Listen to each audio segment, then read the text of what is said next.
अस्सलामुअलैकुम। एक ख़ास वीडियो के साथ मैं आपके रूबरू हूँ।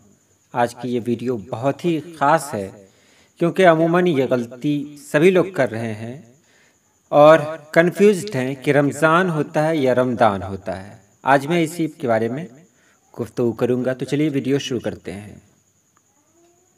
जब कोई लफ्ज़ हमारी ज़बान में आ गया तो वो हमारा हो गया और हम उसके साथ वही सलूक रवा रखेंगे जो अपनी ज़बान के असली लफ्ज़ों के साथ रवा रखते हैं, यानी उसे अपनी मर्जी और सहूलत के मुताबिक अपने रंग में ढाल लेंगे और उस पर अपने कवायद जारी करेंगे।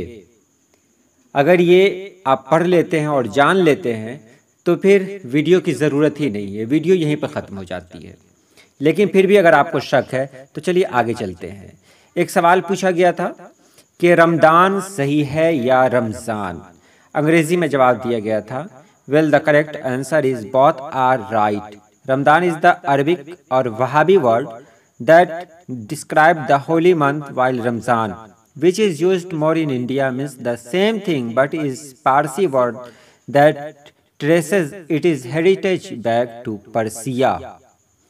आपने यहाँ देखा, इसमें लिखा हुआ है कि रमज़ान और रमज़ान दोनों सही है, बिल्कुल यहाँ इससे मुझे कोई लेना देना नहीं है। लेकिन हम चलते हैं अपने असलाफ के पास। चलिए अपने दादा परदादा से मिलते हैं हम लोग, बचपन की बातें याद करें। क्या कभी हमारे दादा परदादा ने कभी भी रमज़ान का इस्तेमाल किया? बिल्कुल आपका जवाब होगा नहीं, कभी नहीं। हमारे असलाफ ने रमज़ान का इस्तेमाल किया ही नहीं। वो रमज़ान कहते थे, रमज़ानुल मुबारक कहते थे। बचपन में का वाक़या याद है कि सब लोग रमज़ान रमज़ान कहा करते थे, आज भी कहते हैं। जो उस तरह के लोग हैं आज भी कहते हैं। ये रमज़ान आया कहाँ से, तो इसके बारे में मैं आपको बता दूं कि बहुत सारे लोग हमारे भारत से या पाकिस्तान से और भी कई ममालिक से अरब गए कमाने के लिए। वहाँ जाने के बाद उन्होंने ये वर्ड सुना, ये तो सुन रहे थे रमज़ान, लेकिन वहाँ उनको मिला रमज़ान। तो रमज़ान मिला, एक नई चीज़ इनके सामने आई, तो नई चीज़ को लोग बहुत जल्द एक्सेप्ट करते हैं। एक मिसाल इसकी और आपको बता रहा हूँ कि मैं अपने गांव के बारे में बता दूं कि वो गांव के वो लड़के जो 25 साल तक गांव में रहे, वो गांव की ज़बान इस्तेमाल नहीं करते हैं। वो 2 साल दिल्ली चले गए, वहां से वापस आने के बाद तेरे को मेरे को कहने लगे।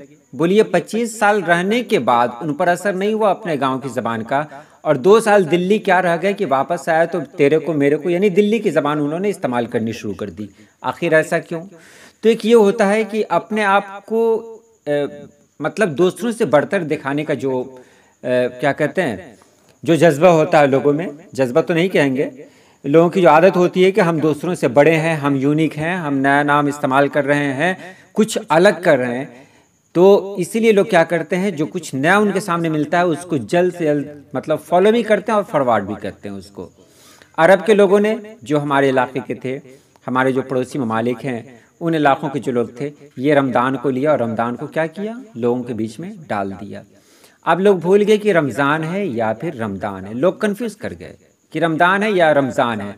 और अगर अब आप रमज़ान कहेंगे तो पता चलेगा कि आप पुराने ज़माने के आदमी हैं, और रमज़ान कहें तो लगेगा कि आप नए ज़माने के हैं और वक्त के साथ आप चल रहे हैं।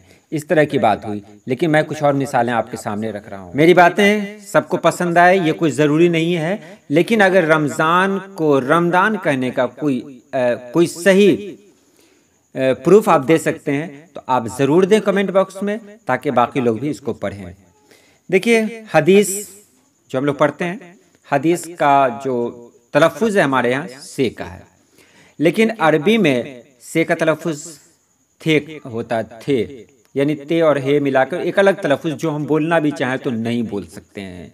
ये उनकी ज़बान है, इलाके के हिसाब से ज़बान भी बनती है, क्योंकि बहुत सारे लोग बहुत ज़बान बोल भी नहीं सकते हैं। मिसाल के तौर पर हम टमाटर बोलते हैं, टमाटर, किसी अरबी वाले को बोलिए टमाटर बोलने के लिए, बोल ही नहीं पाएंगे, वो टमाटर टमाटर बोलेंगे। तो इलाके के हिसाब से होता है, हम से का तलफ़ुज़ नहीं कर सकते हैं। तो इसका जो क्या होता है, अंग्रेजी में से का जो सही तलफ़ुज़ है अंग्रेजी में है नहीं, तो उन्होंने क्या लिखा, हदीत। जबकि हमारे यहाँ से का तलफ़ुज़ सीन के रूप में हम लोग करते हैं।